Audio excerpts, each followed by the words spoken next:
I think this story involves two big powerful entities. One is the Tata Group and the other is the Government of India. 17 days before Indians voted in last year's general election, the Tata Group donated a massive 758 crore to the BJP. The timing of the donation is very interesting. It happens just 4 weeks after the Union Cabinet cleared the semiconductor units with a huge subsidy. The question that many people have is there nothing to prevent conflicts of interest or quid pro quo?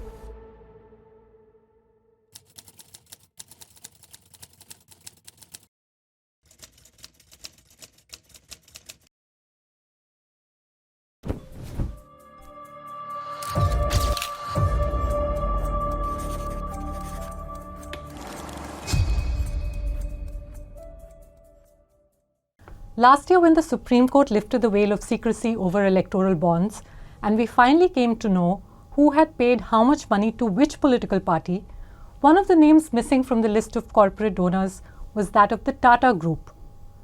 Does it mean one of India's oldest and richest corporations does not fund political parties? Not quite. It does.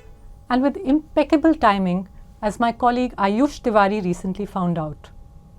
Hello, I'm Supriya Sharma, an editor at Scroll, and today I have with me on True Story my colleague Ayush, who is perhaps the only reporter in Indian media who has consistently tracked the murky world of political finance, staying with the story well beyond the electoral bond revelations last year.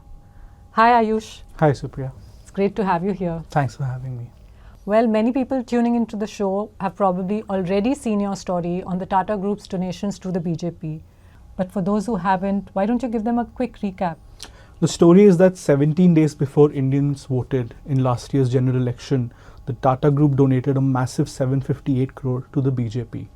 And 4 weeks before that donation, in a Union Cabinet meeting headed by the Prime Minister, the government cleared government subsidies worth 44,000 crores for 2 semiconductor plants for the Tata Group. 758 crores, that sounds like a very big number. How big is it in the world of political finance?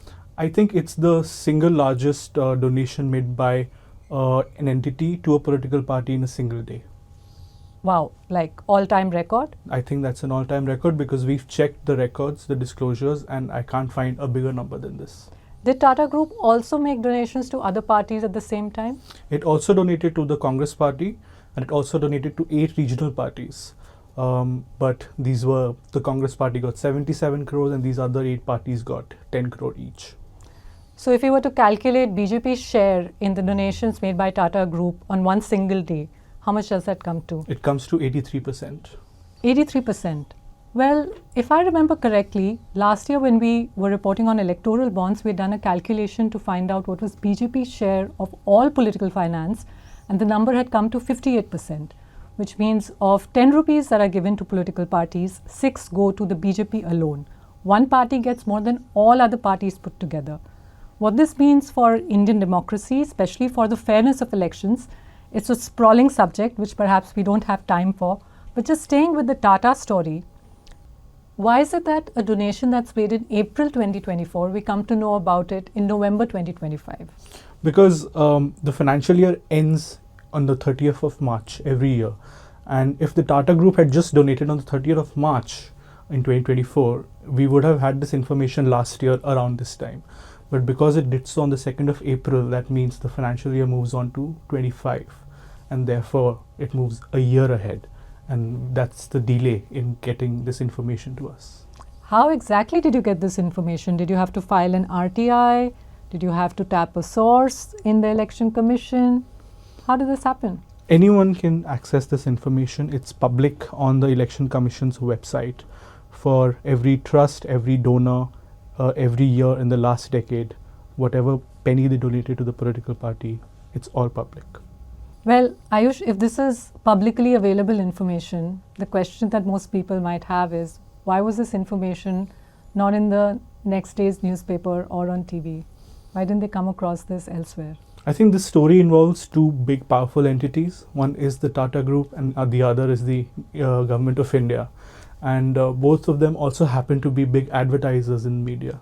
So for any newspaper to report this story in the way we did, I guess their hands were tied behind their back, because it's not a mystery that in India, a lot of what is reported is influenced by pressures from advertisers. Well, that's a cue to remind all of you who have tuned into the show that it's small and independent media that's doing all the heavy lifting in the country. We're the ones who are doing public interest journalism. Despite being very small, we're punching above our weight. Please continue to support us by subscribing to Scroll. You just need to go to the site scroll.in/contribute. The information is also given in the description below. And also consider contributing to our special fundraisers, which go up on the site every few months. Ayush, back to you. The timing of the donation is very interesting. It happens just days before voting in the Lok Sabha election. And as you said, 4 weeks after the Union Cabinet cleared the semiconductor units with a huge subsidy. How did you make this correlation? I remember that the day that this information came out, you flagged it to us in our news meeting. And in that meeting itself, you pointed it out that Tata's had got the semiconductor subsidy. How were you so quick to find that out? Because 6 months ago, we had reported another story. On the same day as the Tata Group got its subsidies and semiconductor units, another group from Tamil Nadu also got the same subsidy, the same semiconductor unit.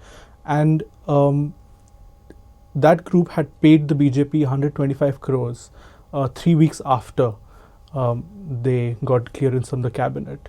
So, because we carried this story earlier, I was sort of on a lookout, waiting for the Tata's political disclosures to come out, because if this is something that needs scrutiny, there surely would be a pattern. So, we were just looking for patterns here. So that group is called the Murugappa Group, right? Yes. And how did you discover that story? We were tracking the BJP's political finance for the election year, actually the year leading to the election, and I was going through disclosures of different trusts. I was going through the contribution report of the Bharatiya Janata Party to see how much money it made compared to other parties, who were the donors.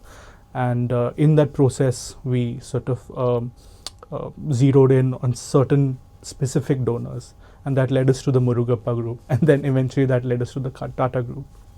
Well, that's a side note for our viewers and listeners. That's what happens when a journalist stays with the story, as Ayush has stayed with this. It's like peeling layers one after the other. You get to one story, it takes you to another and another. And that's how real public interest journalism is possible. Ayush, here it's important for us perhaps to explain to our viewers what we do as journalists, which is we bring the facts out, we put them on the table.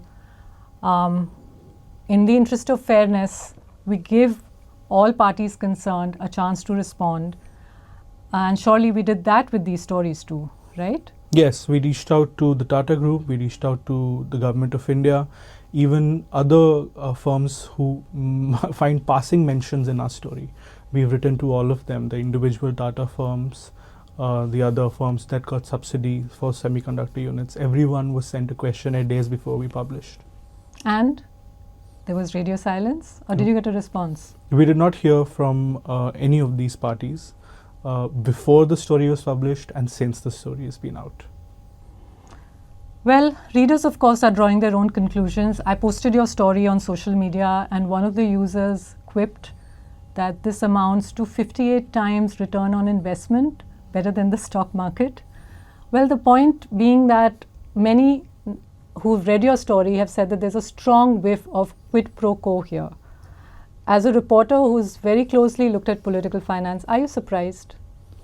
No, I'm not surprised, because when the Supreme Court struck down electoral bonds in February last year, and a lot of this whole treasure trove of data came out on the donors and the people who received the money, we had similar stories. This is when I first reported on groups like the Aditya Birla Group or the DLF Group donating to the BJP. And the DLF case is very interesting. Sorry, yes. Interrupting you. You should tell everyone about it. This involves the Robert Vadra case, where the Robert Vadra and the DLF Group were accused in acquiring land wrongfully in Gurgaon. But that case has been sort of on the back burner for the last 6-7 years. And when we looked at the electoral bond data, we found that the DLF group has donated to the Bharatiya Janata Party, I think 170 crores, and it's the only party it has donated to in that time. The timeline of these donations and the way this case kept melting into the background was rather Yes. suspect. And well, at that time, I had reported on those land transactions that led to this investigation, this ED case eventually. This is Sonia Gandhi's son-in-law, Robert Vadra. It was a huge political hot potato for the Congress. Narendra Modi, as the prime ministerial candidate of the BJP, was going to town about this. This was, if you remember, the final days of the UPA, when the biggest talking point was corruption. And this was one of the things that was feeding into public anger against the ruling party. And this paved the way for Modi to become the prime minister of the country. And after becoming the prime minister of the country, one of the cases that his government seems to have gone completely comatose on is this one. That's and right. That's the significance of what you found about the DLF's donations to BJP. Circling back to electoral bonds, Ayush, another reaction that we have got after we published your story on the Tata Group's donations to BJP is that many are dismayed. They thought that last year's verdict, the Supreme Court holding that electoral bonds are illegal, will mean that political finance would be cleaned up. And your story fills them with disappointment because they see that that's not quite happened. But that's really a partial view of things, right? Because it was a step forward what Supreme Court did. Yeah, and electoral bonds was just one of the several ways for corporate groups to donate to political parties. It was the worst way because it was anonymous. But that does not mean that the Supreme Court struck down every way money can be donated. The two other ways: you can still make a bank account transfer to a political party. You can also pay via electoral trust, which is what the Tata Group has done. So those two ways of donating are still very much legal. Right, but there's a big difference between these two ways of making a donation and electoral bonds. Yes, they are. It was the fact that electoral bonds were completely opaque and we couldn't really there was no way for us to know who's donated money to which party. That was the crux of the problem. Yes. Having said that, now that we have the information on how corporates are donating money to political parties through electoral trust or direct donations, the question that many people have is there nothing to prevent conflicts of interest or quid pro quo? There is no law as such which bars or makes it illegal for a quid pro quo to happen when these donations occur. I mean, there is a Prevention of Corruption Act which bars undue advantage to a public official. But who exactly is a public official getting undue advantage in this case? I don't think we are at a point yet at a point where legally this could be scrutinized or an intent could be proved that this is definitely quid pro quo. That would require, I think, even more work, maybe more than journalists to the investigative agencies. Right. I mean, the fact is that political parties are essential pillars of democracy, and these are huge organizations with a lot of very serious work to do, and that work requires money, which means political parties require funding. I guess the point is, how should political parties get their funding? And globally, what we see is that nearly 2/3 of the countries have a model of public funding of political parties. For instance, in Germany, a political party gets public funds proportionate to its vote share in parliament. In France, I think it's a combination of vote share and seat share. But we seem to have actually followed the American system, where it's private funding of political parties, and their ordinary citizens will never really have as much clout. They will not have the deep pockets of corporate groups. So it does seem like, for many people, it seems like a dead end, that these stories come out, nothing really changes. As someone who follows this, do you have a view on it? What do I say to that? I think no one can stop, two entities from giving money to each other. I think that's part and parcel of being a democracy. But in a way, the system can become better if you, for example, mandate it for these private companies to disclose reasons for why they donate the amount they donate to political party. Why does Tata need to donate 758 crores 3 years after it does not give a single penny to any political party? The last time it donated was 356 crore to the BJP. So it's more than double this time. So why is that happening? If we could get a better information regime on this, perhaps that will make it a better system. And also maybe the reporting can be faster. Why do we have to wait months after a donation has been made for us to learn about it? Yes, in the States, for example, I think Elon Musk donated to Donald Trump in November around the election, and 2 months later the American press was reporting it. So that information came out very quickly, but that is not something that our system allows. This is, I think the semiconductor plants are being full-fledged under construction right now. They'll be working they'll be processing chips soon. So that is definitely a problem. Right. There's a lot to unpack on political finance, and we can go on. But I wanted to ask you that as an investigative reporter who looks at many different stories, in terms of the challenge, is political finance reporting the toughest? It's not tough to report the story because, as I said, the data is public. It just requires good research, but that also can be a problem if your research is off the mark even by a little bit. But there is always, of course, pressure on us as journalists who are reporting on these powerful, the state and multi-billion corporate groups to be accurate and to be factual and to not say more than what is our brief.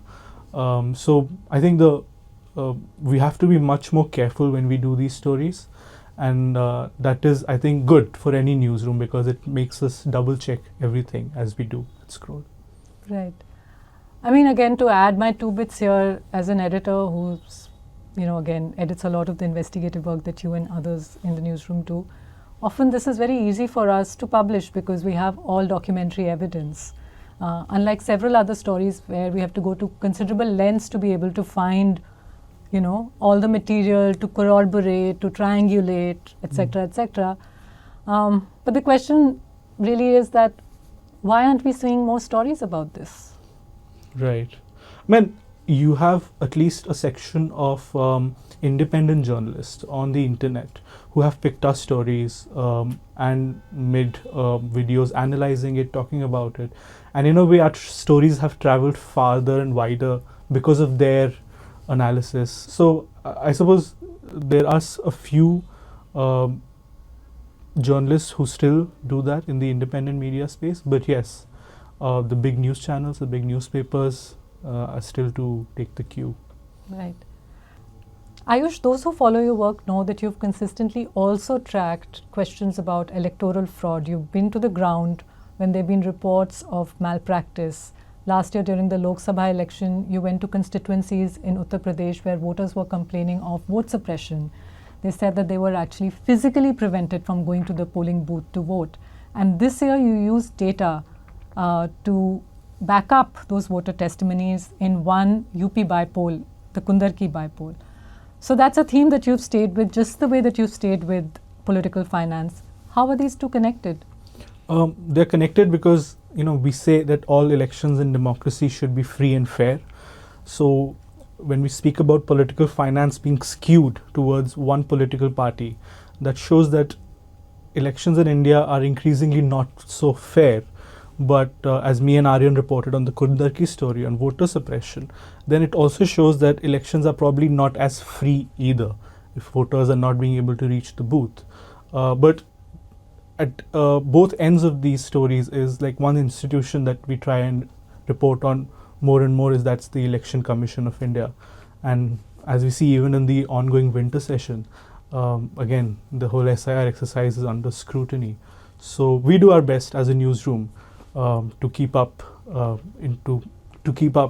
this public interest journalism and well, we're doing our job as the fifth pillar of democracy, even if the other pillars are now quite wobbly. That's it for now. Thank you so much for tuning in. We'd again ask you to support the work that our newsroom does, support the work of investigative reporters like Ayush. Please subscribe to Scroll if you haven't already. The information is in the description below. Thanks for watching.